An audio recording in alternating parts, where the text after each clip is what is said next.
Hi everyone, and welcome back to my channel, and Happy New Year! This is the first video that I am filming in 2026, so I hope all of you had a great end to 2025 and are looking forward to the year ahead. I certainly am looking forward to the year ahead in 2026 because I have some big goals for my makeup collection and my makeup usage this year. Admittedly, I took a little bit of a break from really focused project panning in 2025, and I feel like I needed the break, but now I am back, I am energized, and I am so excited to announce that I am going to be doing a Pan That palette again in 2026. I have done a Pan That palette 3 other times, only 2 of which were documented on YouTube. And to be honest, they've never really gone amazingly well for me. If any of you were here in 2024, you might remember that my last Pan That palette, I ended up accidentally throwing out the window of a moving car. Please leave a comment if you were there for that. But I have made a very strategic, some might say boring, but I'm gonna say smart choice of palette to work on this year, and I bet some of you already have some guesses as to what it might be. Drum roll please. In 2026, I'm going to be working on my Jason Wu Pearl Darling palette. If you've been around my channel over the past year, this will probably come as no surprise to you. I actually joked last year that I was sort of doing an unintentional Pan That palette with this palette last year, because there was a period of many months where I just could not stop using this, and I was hitting pans in it and just really loving this palette. I've noticed a lot of people in the panning community have made the decision this year to pan their favorite palettes, and this was definitely my favorite palette of 2025 and my favorite new to me palette that I've tried in a long time. So this is what I'm going to be working on in 2026. Now I'll open it up for you and you'll probably notice a couple of things. The first is that this palette is neutral. Yes, that is part of my smart panning strategy this year. I love colorful makeup. I love colorful eyeshadow looks. But in reality, if I'm really honest with myself, I really am not wearing colorful, fun eyeshadow looks day to day. When I'm getting ready for work, I am throwing my makeup on and trying to get out the door. And so if I'm gonna wear eyeshadow, it's gonna be neutrals. And I've used this palette so much for those kinds of day-to-day work looks that I feel like this is a really smart choice for trying to get some usage on a palette this year, to pick one that is neutral and that I know for a fact I can use every single day of the year with no problem whatsoever. The second thing you'll probably notice about this palette is that it's all matte. Now, if you were to ask me, in my not so professional opinion, if you should do a Pan That palette with an all matte palette, I would almost always say no, because traditionally mattes are a lot harder to hit pan on than shimmers. But one of the other reasons why I chose this palette for my Pan That palette this year is because this formula, even though it is matte, it's not that hard to hit pan on. Some may call that cheating, but again, I'm calling that smart, okay? I want to have success in my Pan That palette project, and for once I would love to actually empty the majority of my Pan That palette. So that is all part of the strategy. This formula it has a lot of kick up to it. It's a very buildable formula. It reminds me a lot of the ABH formula, which if you have watched Pan That palette videos in the past several years, you've probably seen lots of people who are panning ABH palettes in this project, and it's for that reason, that they are a little bit easier to hit pan on. I also think there's something about the way that these shadows are poured into the pans.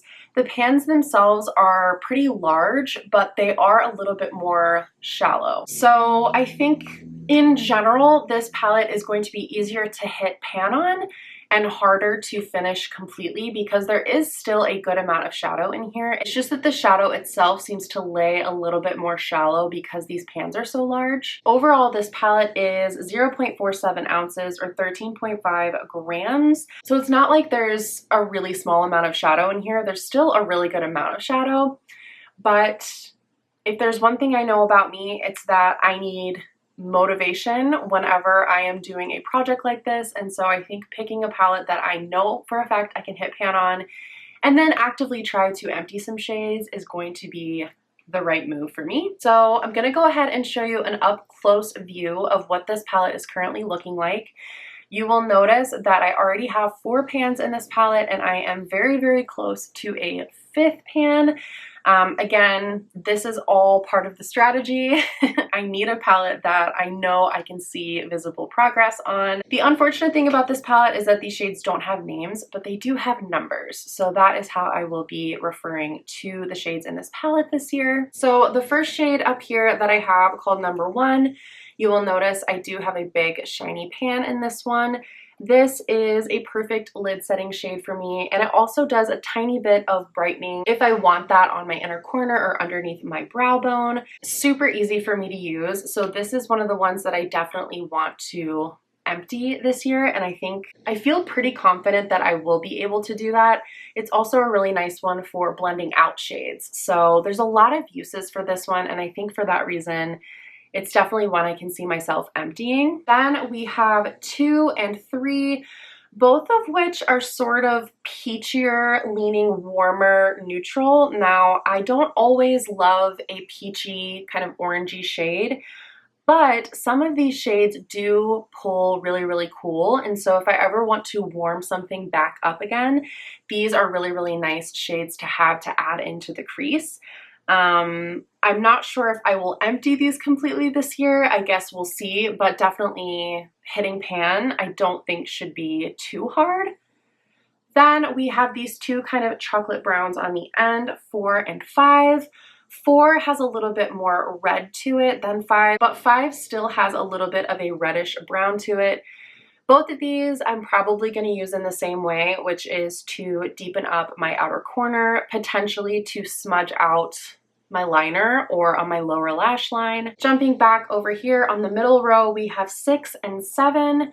So both of these, again, could be used as lid setting shades. I do have a pan in 7 from using it as a lid setting shade. The shade 6 is definitely more pink. So again, it's another kind of nice to have if I want to have something with a little bit more warmth to it.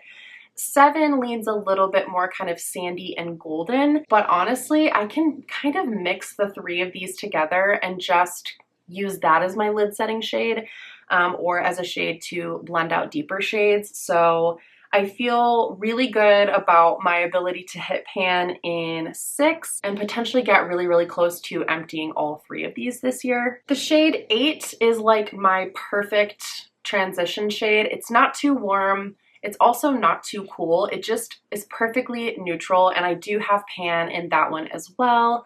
The shade 9 is really, really similar to the shade 8. It's just a touch darker, and this is the one that I almost have pan on already. So I'm thinking for the next update, I should definitely have a shiny pan in this guy to share with you. I will try to get an up close clip so you can hopefully see the big fat dip that is in that shade. And then finally on the middle row, we have the shade 10, which again is sort of like a darker brown, a little bit less red than the shade above it.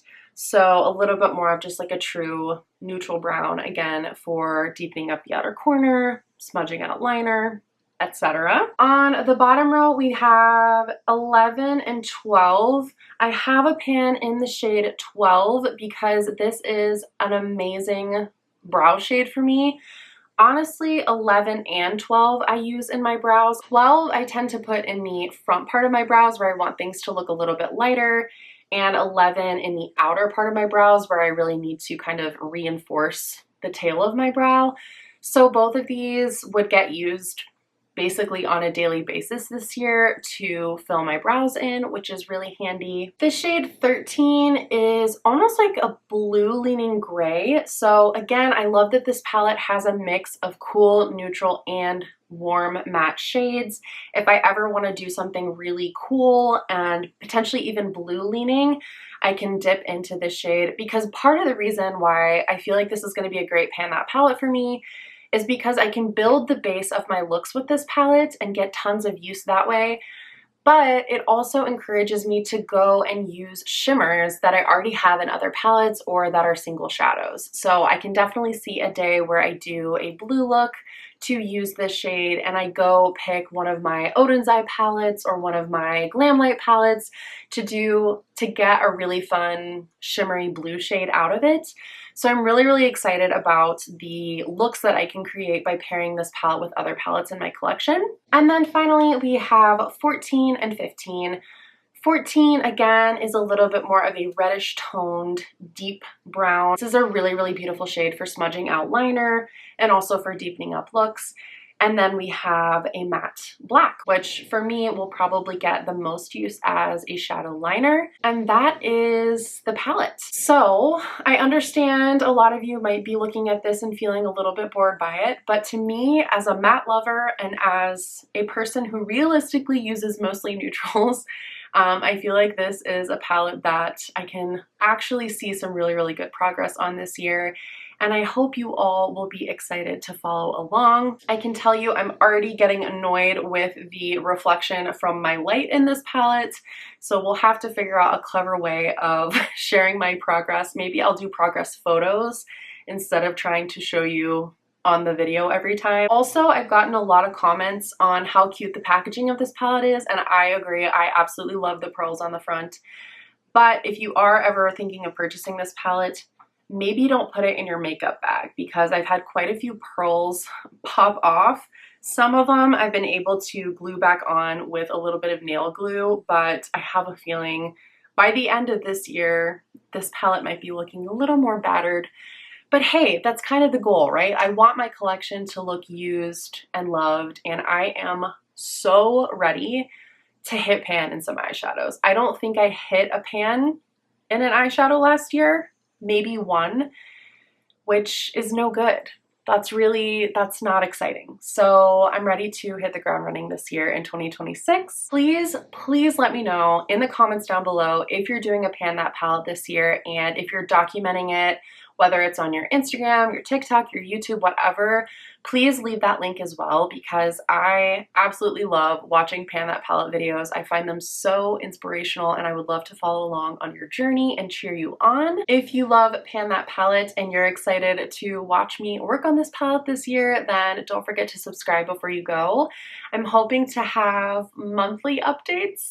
I will do my best to update as often as I can, or whenever I have significant progress to share. I really hope that you all are as excited as I am about working on this palette this year. Thank you so much for watching today, and I hope to see you in my next video. I hope you're excited for the year ahead, and I can't wait to see you in my next one. Bye!